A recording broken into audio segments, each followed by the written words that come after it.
teoria da Terra Globo há muito havia enfrentado criticismo por não ser prática devido à sua física natural de objetos esféricos giratórios.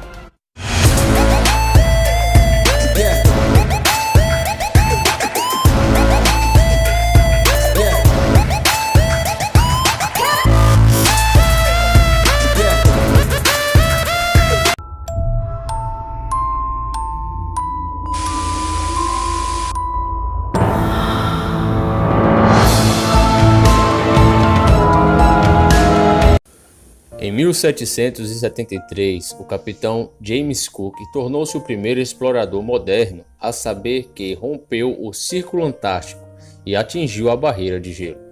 Esta expedição oferecia uma excelente oportunidade para encontrar provas de modelos terrestres planos ou terrestres esféricos, porque o capitão Cook pretendia navegar completamente em torno da Antártida, olhando as entradas através da parede de gelo.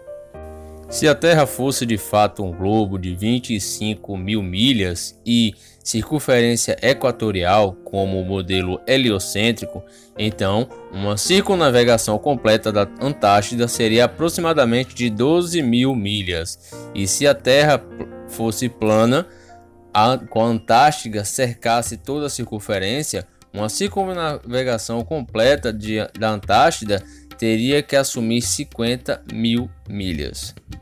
Durante 3 viagens com duração de 3 anos e 8 dias, o capitão Cook e sua tripulação navegaram um total de 60 mil milhas ao longo da costa da Antártida, nunca encontrando uma entrada ou caminho através ou além da parede glacial maciça.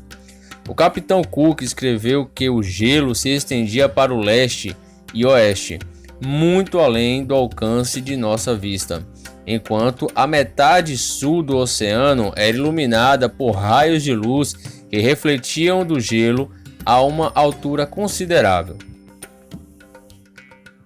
As viagens posteriores do capitão James Clark Ross no século XIX confirmaram ainda mais as descobertas de Cook.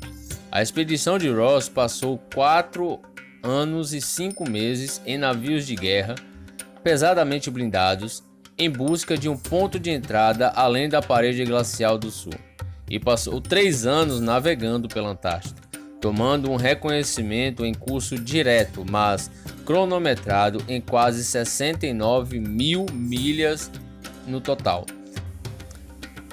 Se a Antártida fosse realmente um minúsculo continente gelado reivindicado pelos globistas, todas essas expedições teriam terminado anos mais cedo. Além disso, muitos exploradores da Antártida, incluindo o capitão James Clark Ross e o tenente Charles Wilkes, usaram mapas de proteção de Terra Globo em seus diários, perplexo com a forma como eles rotineiramente se achavam fora de acordo com seus mapas, afirmando que eles tinham uma média de 12 a 15 milhas fora de seus cálculos todos os dias. Mais ao sul, chegando até 29 milhas por dia. Essas enormes discrepâncias experimentadas pelos exploradores no sul mais viajado são geralmente atribuídas a tempestades, ventos e correntes cada vez mais fortes. Mas, se fosse esse caso, eles deveriam ter se encontrado com frequência à frente de seu cálculo, o que nunca aconteceu. Em 1783, o balão de ar quente foi inventado, e pela primeira vez na história, as pessoas puderam flutuar quilômetros acima da superfície da Terra e ver por si mesma, de uma vez por todas, que a Terra era plana ou não.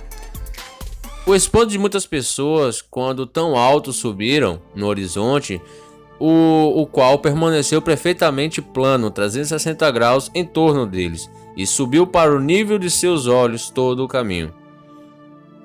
James Glaisher escreveu em seu Travels in the Air: ao olhar por cima do carro, o horizonte parecia estar em um nível do olho, e tendo uma visão geral de toda a área visível abaixo, fiquei impressionado com a sua grande regularidade. Tudo foi diminuindo para um plano, parecia muito plana. M. Victor Manuel, outro balonista de ar quente, escreveu: Em vez de a Terra decair do ponto de vista de ambos os lados, a parte superior estava sob o carro, como é popularmente suposto. Era o exato oposto. A parte mais baixa, como uma enorme bacia, ficando imediatamente sob o carro, e o horizonte de todos os lados subindo ao nível dos olhos. Isso só é possível em um plano. Seria um século inteiro depois que Newton publicou suas teorias sobre a gravitação, antes que qualquer experimento científico fosse planejado para tentar provar a sua existência.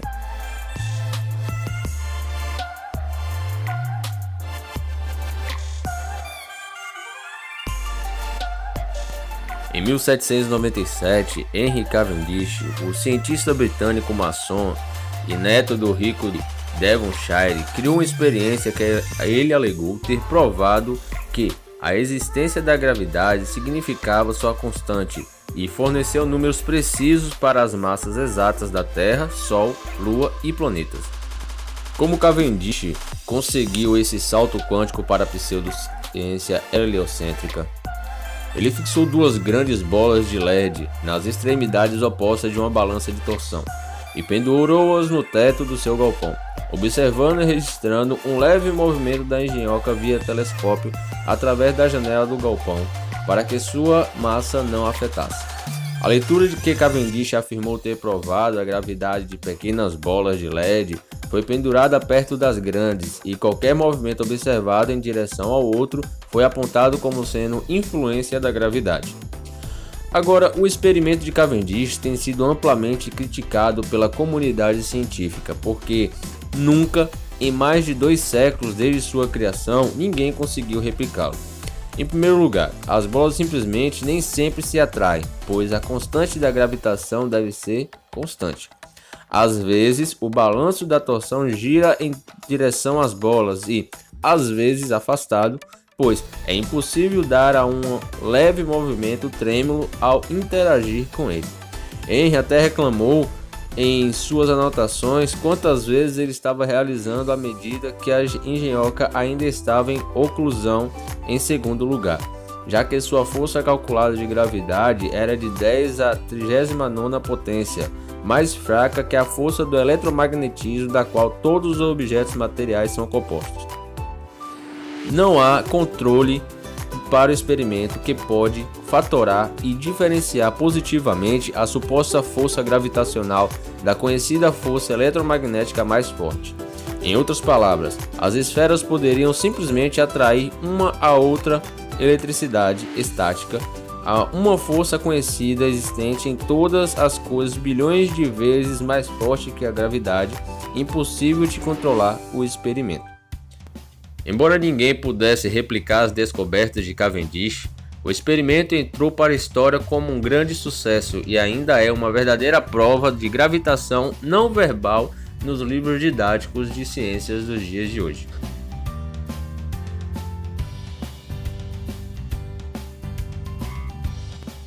Meio século depois, em 1851, um cientista francês chamado Léon Foucault realizou um experimento parecido com o de Cavendish, mas dessa vez pendurou uma única bola no teto, balançando-a e alegando que todo movimento lateral era a prova que a Terra estava girando.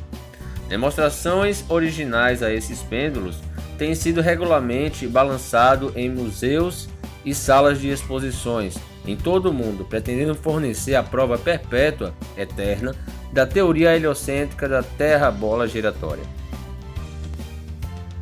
A verdade, no entanto, é desconhecida para a maioria do público de Foucault. É um experimento fracassado que não prova nada. Mas, como é fácil para a pseudociência enganar as massas maleáveis, para começar, para cultos que os pêndulos não oscilam uniformemente em qualquer direção. Eles giram no sentido horário e às vezes no sentido anti-horário. Às vezes eles não conseguem girar e às vezes giram demais.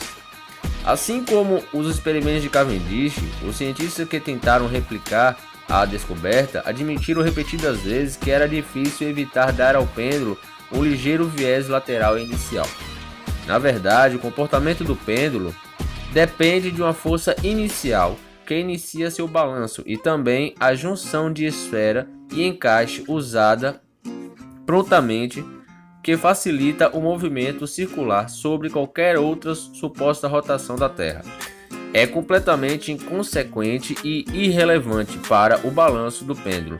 Se a suposta rotação constante da Terra afetou os pêndulos de qualquer forma, então não deveria haver necessidade de iniciar manualmente os pêndulos em movimento.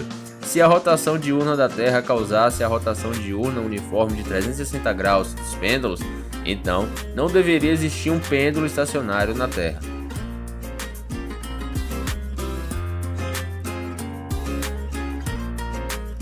Em meados do século XIX, outro francês chamado Gaspard Gustave Coriolis fez experimentos mostrando o efeito da energia cinética em sistemas de rotação, que desde então se tornaram mitificados como prova da teoria heliocêntrica, que seu efeito Coriolis. Costumava-se dizer que a causa de pias e vasos sanitários no hemisfério norte para drenar a rotação em uma direção, enquanto no hemisfério sul faz girar o caminho oposto, promovendo a prova da bola giratória novamente. No entanto, assim como paradas, pêndulos e o pendurar das bolas de Cavendish, pias e vasos sanitários no hemisfério norte e sul não giram constantemente em qualquer direção. Pias e vasos sanitários na mesma casa são frequentemente encontrados girando em direções opostas, dependendo diretamente da forma da bacia, do ângulo de entrada da água e não do suposto rotação da Terra.